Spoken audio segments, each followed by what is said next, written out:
Hi, and welcome to this TLN Micro PD series. My name is Ben.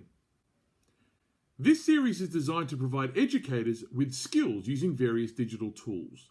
And this short video will help you integrate digital technology into your classroom and assist with your remote learning opportunities. Keep watching as I outline some information about the equipment you may need to get teaching in the digital space.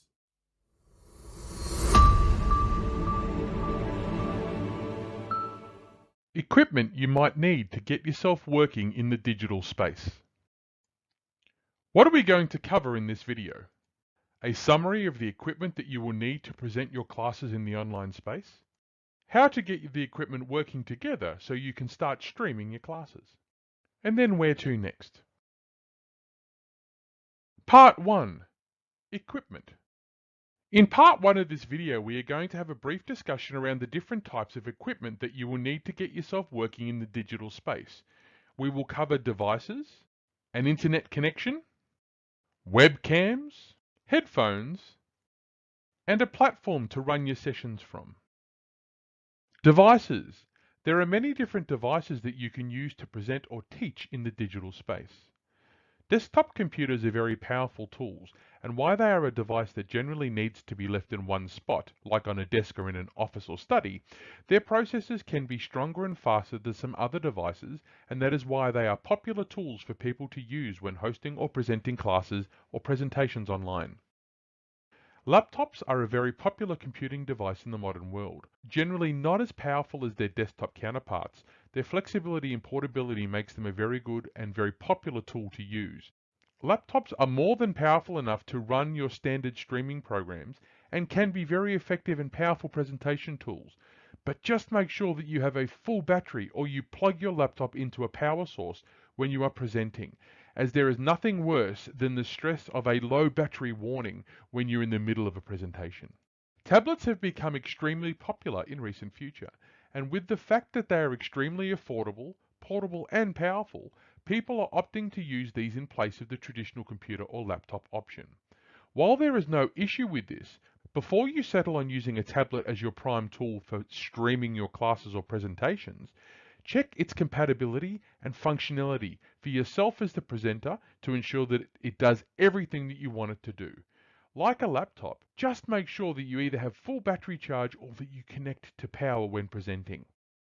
Smartphones, like tablets, have become more and more prevalent in today's society, to the extent where they have taken over as being the lead technological device owned and used by people today. While they can function as effective tools for presenting courses or classes online, they are not necessarily the preferable tool to use, and our recommendation will be to look at one of the other styles of device that we have covered.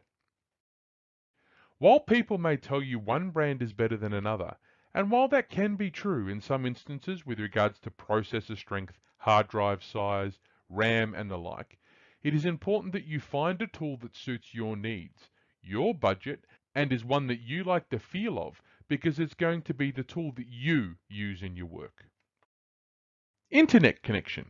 For you to effectively work in the digital space, especially if you are going to stream your classes or presentations, you're going to need an internet connection. Wi-Fi is a very common connection method for people, and while it can be very convenient, it can also pose some issues. It is vital that if you are going to use Wi-Fi, that you have a strong connection. To assist you with this, try sitting as close to the base station as possible, and try avoid having walls or other barriers between your computer and the Wi-Fi router, as these barriers can cause connection issues which can interrupt your sessions. Cable connection is another method of connecting your computer to the internet, and while it does mean that your device may not be able to move around as easily, it can provide a stronger and generally uninterrupted connection between your computer and the internet.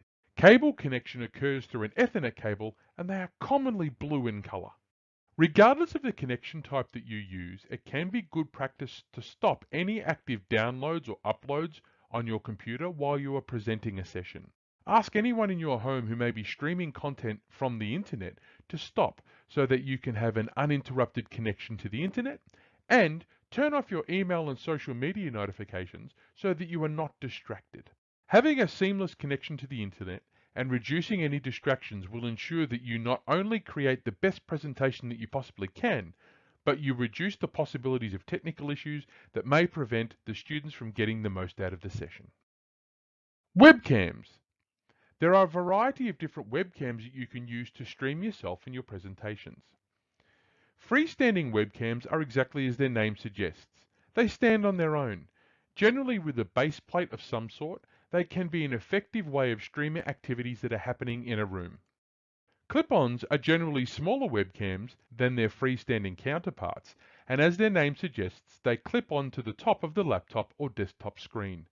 Usually connecting to the computer through a USB connection, they are a useful tool when you want to sit in front of your computer and share a video image that is close to the computer screen, generally yourself when you are talking or presenting to others. But the benefit of these two forms of webcam is that you can easily move them and change what they are pointed at. This gives you quite a bit of flexibility as to what you are streaming in your sessions. Many, if not most, devices come with their own built-in webcams. These cameras can be very handy when you are presenting online. However, their picture quality or resolution can be less than some of their external webcam options. If you are streaming yourself talking to a class, an inbuilt camera is more than enough. However, if you want to provide a video image in greater detail, maybe consider purchasing an external high-definition camera. The one downfall of the inbuilt camera is that if you want to share something other than the person looking at the camera, you would have to pick up and move the screen or laptop to direct it to what you want to stream. This can be very difficult to do and can be annoying for an audience to watch. So if you are in need of moving the camera view, maybe consider using an external webcam. Brand-wise, there are lots and lots of webcams out there. If you're going to purchase either a freestanding or clip-on webcam, ensure you choose a webcam that meets your resolution, device, and budget needs. Headphones. There is a wide selection of headphones out there that you can use. Earbuds are a very common style of headphone, and the integration of a microphone into them made them a popular hands-free option when using mobile phones. The earbud can be used for presenting a session in the digital world. However, you need to ensure that the earbud that you have are models that do have microphone capabilities, as not all earbuds do, especially the cheaper models. Headsets are a bigger tool, but are more popular for people streaming and presenting in the digital space. It is very important that if you are purchasing a headset that you ensure that it has microphone capabilities, because not all headsets do. You will also notice that there are a variety of different headsets available, and many are labeled as gaming headsets. If you choose to use a headset, ensure that it sits comfortably on your head and over your ears and fits within your budget requirements. The big question in this space is how headphones are connected to the device, cable versus Bluetooth.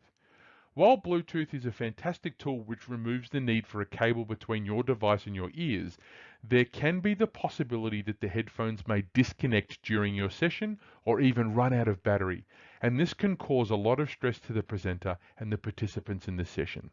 With that in mind, we recommend that you use a cabled connection to ensure that you minimize the chance of disconnect during the session, and ensuring that you keep your focus on the presentation to ensure the participants get the best possible digital session that they can. There are lots of different brands out there, so as I previously mentioned, find a pair of headphones that is comfortable and suits your budget.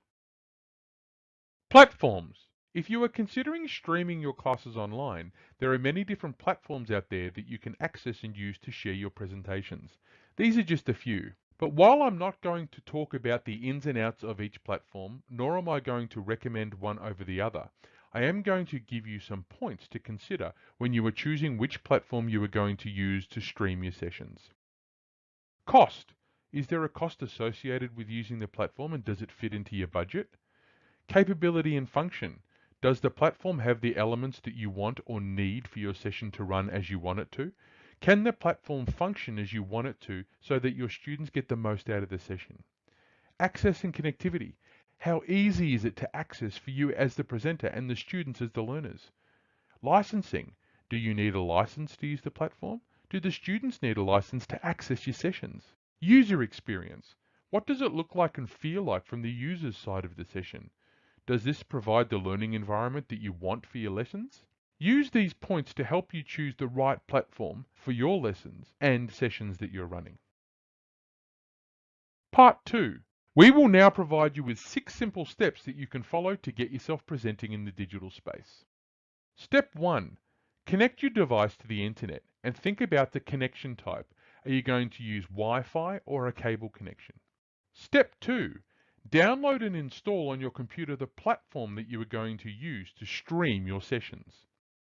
Step 3. Plug your webcam and headphones into your computer.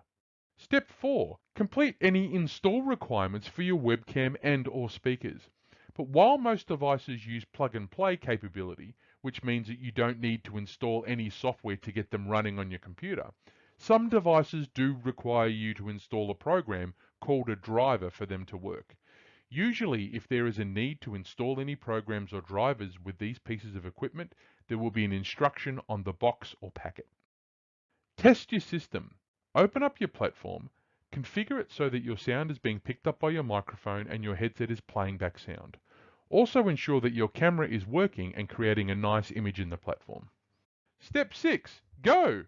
You're now ready to put your lessons into the digital world by either streaming them as an online platform or recording them to share with your students via other means.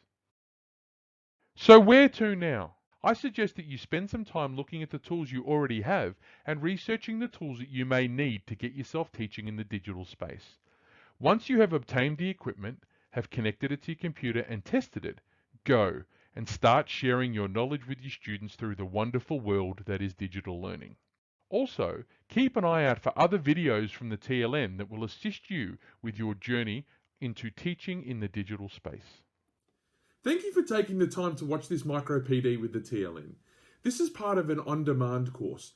For more information about how this applies to online and remote learning, log into your TLN member portal and locate this session in the online training catalogue. Completing TLN courses like this can contribute to a TLN endorsement of learning, which can be highlighted in your professional learning portfolios, email signatures, and workplace achievements. If you would like to know more information about how the TLN can help you, please visit our website at www.tln.org.au and explore how the TLN can meet your school, or your early childhood centre's professional development needs. And keep an eye out for more videos like this by subscribing to our channel. But until next time, bye for now.